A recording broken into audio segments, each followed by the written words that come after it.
First at 5, Alec Murdaugh's attorneys are claiming he did not get a fair trial earlier this year.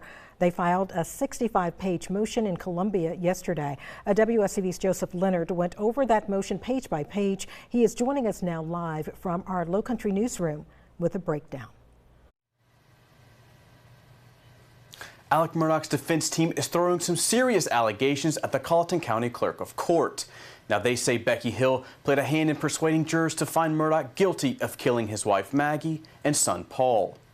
There's no choice but the courts to grant a new trial. Alec Murdaugh's defense attorneys say he didn't get a fair trial. Why? Because they allege the guilty conviction was tainted by the clerk of court. After months of speaking to jurors, Murdaugh's attorneys say they have evidence Becky Hill influenced them. The clerk of court is the person that makes sure the jury gets their food. They're not someone that ever should talk to them about the case. I've never had it happen, never heard of it happening until this case. One of the most serious allegations claims Hill got a juror removed who was leaning towards a not guilty verdict. They claim Hill made up a story about that juror's ex-husband's Facebook post. In that post, it discussed he and his ex-wife's talks about the case. Hill brought it to the judge's attention after Murdaugh testified, but the defense says the timeline doesn't match up. They say the post was deleted on February 15th, and the only thing remaining was an apology posted the next day. Murdaugh's attorneys say the ex-husband told them he never posted anything. Ms. Hill is telling Judge Newman on February 23rd that I just saw this Facebook post. Impossible. Impossible. We also have in there sworn testimony that Ms. Hill told this juror that SLED went out and confirmed with your ex-husband that he posted that. Not true, according to the sworn testimony. The attorneys also say Hill told jurors not to believe the evidence from the defense and to not be fooled by Murdaugh when he took the stand.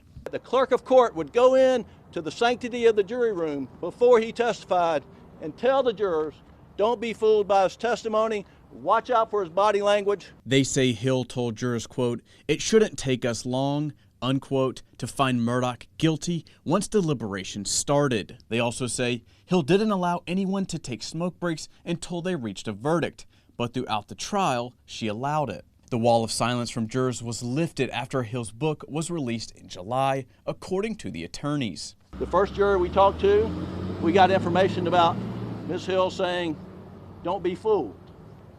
And then the second juror, independent of the first juror, says the same thing, and the third juror, independent of the other two, say the same thing. And so we're very confident that the information is accurate. I reached out to Becky Hill on Tuesday, but at this time she has no comment. Now, the Attorney General has 9 more days to respond to the motion, and even if he throws it out, Murdaugh still faces more than 100 state and federal charges for financial crimes. Joseph Leonard, WSAV News 3, on your side.